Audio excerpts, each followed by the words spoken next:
കഴിഞ്ഞ ആഴ്ച എന്തായാലും അമ്പലത്തിലൊക്കെ പോയി സെറ്റായിട്ട് വന്നിരിക്കുകയാണ് പരീക്ഷ എഴുതാൻ. ഒന്നും അറിയത്തില്ലെങ്കിലും ഒന്നരയ്ക്ക് കോൺഫിഡൻസ് ആയിട്ടാണ് ഞാൻ പോകുന്നത്. ഞങ്ങളുടെ ഒരു എക്സാം ഓൾറെഡി മുന്നേ തന്നെ കഴിഞ്ഞു. അതിനെക്കുറിച്ച് എനിക്ക് ഒന്നും പറയുന്നില്ല, കാരണം അത് അത്രയും വൃത്തിയോട്ടൊരു എക്സാം ആയിരുന്നു.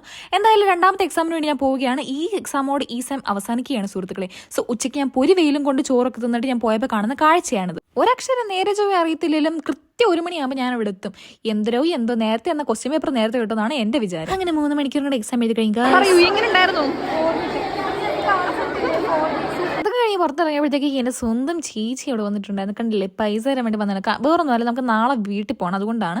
എന്തായാലും അവൾ വന്ന സ്ഥിതിക്ക് അവളെ ഊറ്റി എന്തെങ്കിലും വാങ്ങിച്ചില്ലെങ്കിൽ അത് മോശമാണ്. അതുകൊണ്ട് മാത്രം ഞാൻ കോൺ വാങ്ങിച്ചു തരാൻ പറഞ്ഞു. എന്താണ് പറയാനുള്ളത്? പറയൂ.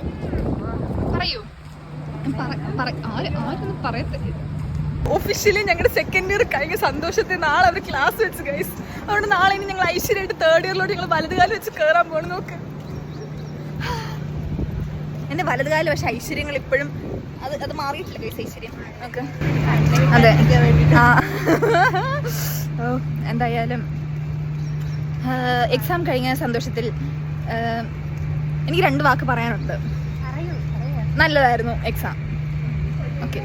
അങ്ങനെ എന്തായാലും 2 ആഴ്ച കാലയളവിൽ എൻ്റെ പുതിയ സ്വഭാവമായ ഉച്ചയുറക്കത്തിന്റെ സമയത്താണ് ഞാൻ എക്സാം എഴുതാൻ പോയത്.